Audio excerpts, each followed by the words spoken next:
Welcome once again. It has been years since my last review, and it's good to be back. Without further ado, let's kick off the nominees for the Best Picture of 2025.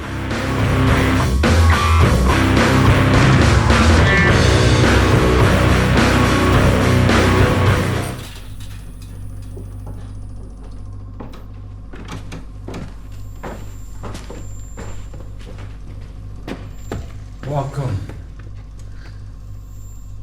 Are you conscious? Okay, starting with the weird stuff first. Bugonia is from a Greece director, Yorgos Lanthimos. You probably heard about his work such as The Lobster, The Favorite, or The Poor Things, so you know you're in for a ride. Main protagonists are Michelle and Teddy, played by Emma Stone and Jesse Plemons. Great actors, great performances. Michelle is a high-powered CEO of a major company, wealthy and successful person. Teddy lives with his cousin Dan in a remote house. They are both obsessed with different conspiracy theories centered about aliens and other crazy things. And Teddy believes Michelle is an alien and that she had something to do with his mother falling into a coma. He takes a hostage, and the rest is up to you to figure out in this bizarre adventure. The film is shot in 4:3 aspect ratio. I personally don't think it benefited in any meaningful way. It felt more like a gimmick. Train Dreams, on the other hand, which we're gonna talk about later, is also in 4:3, and it was handled so well that it elevated the whole movie. Why they didn't go for a wider format in Bugonia is a mystery to me. Besides its format, the movie looks good, especially camera movements are very impressive. The story is absolutely crazy though, so if you have an appetite for something weird, this is it, go for it. And also, if you are as big of a fan of Emma Stone as I am, you can't miss this one either.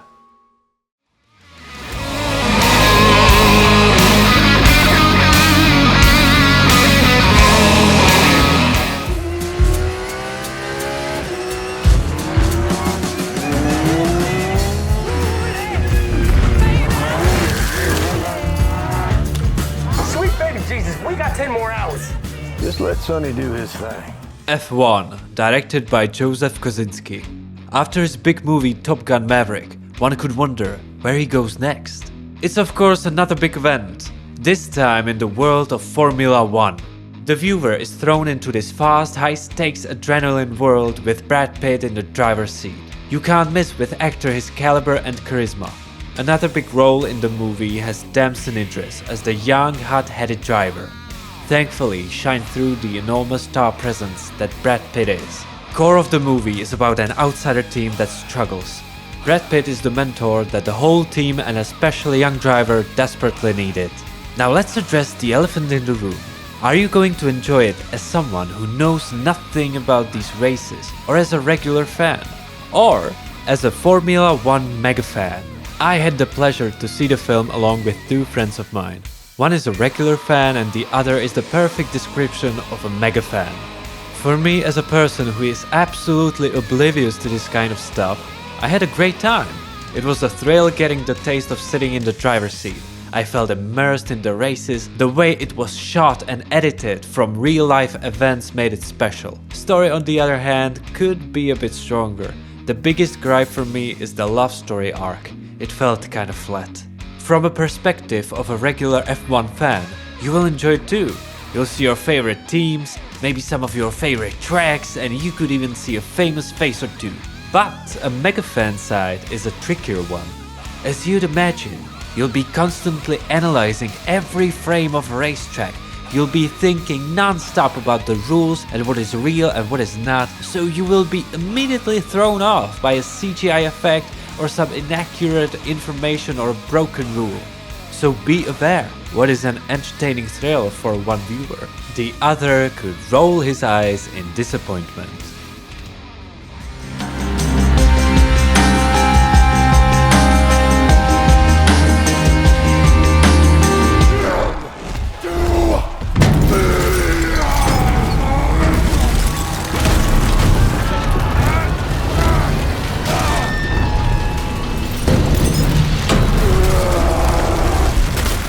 Just how the title suggests. It's an adaptation of the Gothic novel by Mary Shelley. Guillermo del Toro reimagined this classic story into a more tragic and emotional interpretation. Victor Frankenstein's role was handled by Oscar Isaac, an arrogant scientist whose goal is to manipulate the human body in such a way to resurrect the dead. Most people are refusing his ideas and methods with disgust, but Mr. Harland, played by Christopher Waltz, is intrigued so much that he gives Victor funds and all the equipment he desires for his research. The creature is made, but Victor's desire is to create an intelligent life, and after many attempts to learn the creature how to speak, he fails. His attitude and methods were all wrong. The creature eventually escapes. Now we watch the film from a different perspective. The creature begins to learn about the world and its people. It even makes a friend, and we discover it is intelligent after all. Guillermo del Toro is an amazing filmmaker whose visual style is instantly recognizable. This movie is filled with visual wonders and beautiful colors. Movie is also R-rated. It doesn't hold back at all. So be aware, if you have problems seeing dead bodies getting chopped off in a lab, this is your warning. What brings this movie down is its runtime. 2.5 hours is too much. The film would benefit from a faster pace. And also the creature design is a bit weird. It looks too good in my opinion. It should look more like a monster. But I digress, I get that this is a different take, different vision.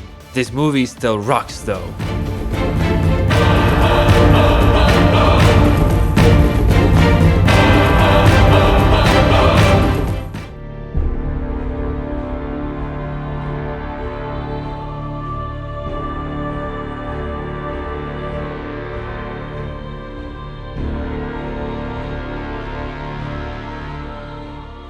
Set in 16th century England, Hamnet tells a tragic love story of Agnes and her family. Agnes is a healer by trade, a beautiful woman who falls in love with an educated man, William Shakespeare. As the time goes by, Agnes gives birth to their children. She has never been more happy. Unfortunately, nothing lasts forever and the plague takes no prisoners. How our main protagonists deal with this crushing grief is up to you to witness. Chloe Zhao has won 2 Oscars already for her previous work on the Nomadland. I wouldn't be surprised if she'd also get the award this year. Her direction has a purpose and emotional weight that only a few can convey on screen. Another strong contender for the win is the main actress Jessie Buckley. She gifted us unforgettable performance as a strong yet struggling mother. She definitely deserves all the praise she can get.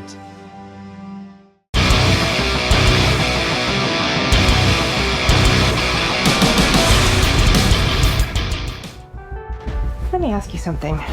Do you make money at this little table tennis thing? Not yet. Do you have a job? No. Backhand! Backhand! Forehand! Marty Supreme was directed by Josh Safdie. You definitely know his uncut gems with Adam Sandler. Now we travel back to 1952 with Marty, played by Timothée Chalamet, whose goal is to become the best table tennis player in the world. And he is willing to make it happen by any means necessary, even if it includes raising hell all around him and treat everyone like disposable tools. The heart of this film is Marty's character development. As he grows up, he realizes what is truly important, learning core values and essential life lessons. This growth provides the fundamental arc for our protagonist. Visuals are pretty interesting. Filmmakers are using vintage lenses, so it immediately has a unique old-school look. I was disappointed because of a few choices like extreme close-ups that were in the movie despite being out of focus or in low light at times. Also, 2.5 hour runtime could be reduced. You could find a few similarities to Uncut Gems like both movies' main protagonists, for example. Marty Supreme is overall a good movie, but I like Uncut Gems a bit more.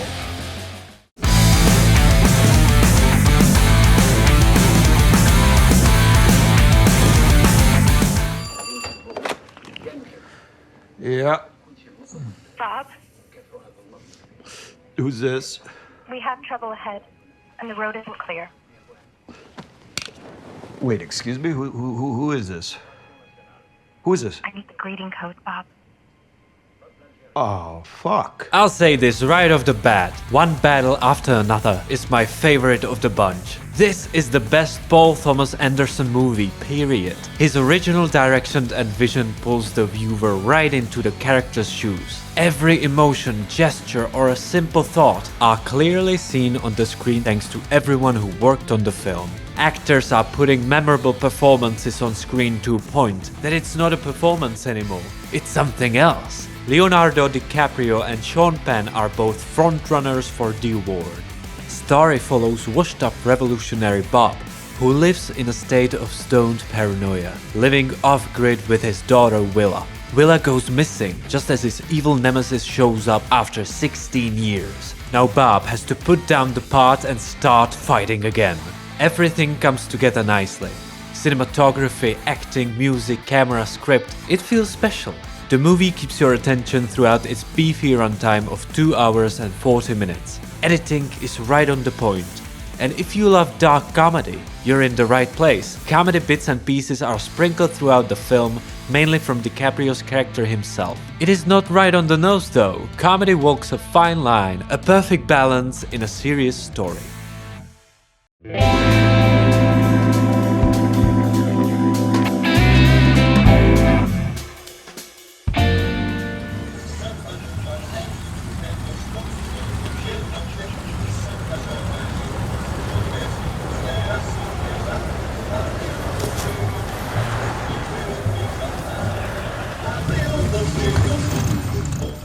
The Secret Agent is a Brazilian period drama set in 1977 during the political turmoil of the Brazilian military dictatorship. We follow Armando, a former professor seeking refuge in Recife.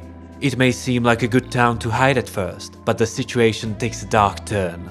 I need to talk about the technical side of things because this movie looks exactly like something from 70s. It's incredible! The use of vintage lenses and warmer colors gives the picture a very nostalgic feel. If you look at this film without any context, you wouldn't believe it was made in the digital era. In terms of story, it's a slow burn, and I mean really slow burn. Actors are doing great job on all fronts, but the story is very subtle. It lets you explore the world and everyday life in a very realistic manner. If that's your cup of tea, you're going to love it.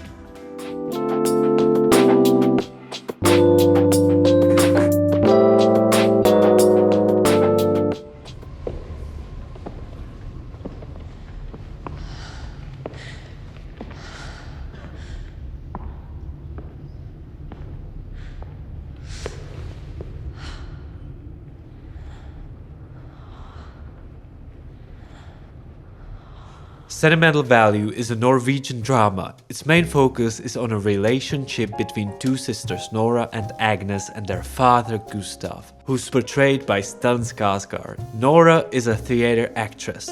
Her father Gustav is a filmmaker. We watch mainly those two, their struggles, passions, faults, talents and other intimate moments. Gustav writes a movie script exactly suited to his daughter. But it's not just a simple script, it holds many values and understanding. It is a perfect way to find a way back to his daughter Nora. But she has problems of her own that she's dealing with. Seeing them both struggle to find a way to each other keeps the viewer invested for the whole run. Sentimental Value struck my emotional chords a little. I felt the script was really strong. Actors did their best job. Stellan Skarsgård is a living legend of course, but others were phenomenal too. Even a simple expression or a body movement came a long way. I have to praise the camera here. Beautiful shots and compositions as a whole.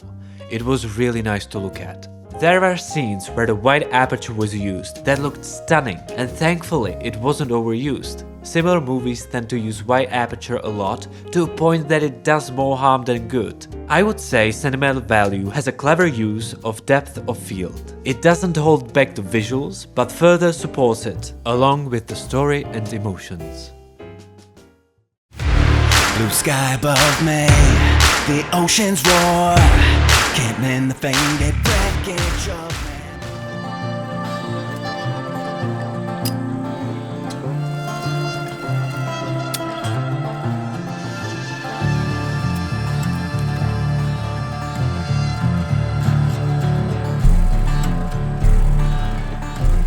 directed by Ryan Coogler, who previously worked on the Black Panther movies, which were never really my cup of tea. But his Creed trilogy has my great respect. Sinners are no different. I love the original energy and awesome cinematic style that Ryan Coogler brought to his new film. Story is set in Mississippi 1932. You immediately get immersed in this world thanks to amazing sets and designs. Twin brothers, both played by Michael B. Jordan, are trying to leave their troubled lives behind by returning home from Chicago and starting over. Plan is to open and run a music bar where people can have fun and enjoy dancing and good drinks. But nothing is as simple as it seems. One of many memorable aspects is the music. Fine blues guitar tones will guide you through the story along with a few energetic tracks that will get your blood pumping for shocking and exciting action set pieces. Also, Sinners is the first film to combine Ultra Panavision 70 format with IMAX 70mm. These two aspect ratios are very distinctive. 276:1 combines with 143:1. Imagine very wide frames like those 60s Western movies shifting between IMAX full frames. This artistic choice creates dynamic viewing experience, much like the work of Denis Villeneuve or Christopher Nolan. Sinners is definitely one of the more accessible Oscar movies, where you don't have to go through 5 stages of grief while watching. So, if you want more of a good time entertaining experience, give this one a go.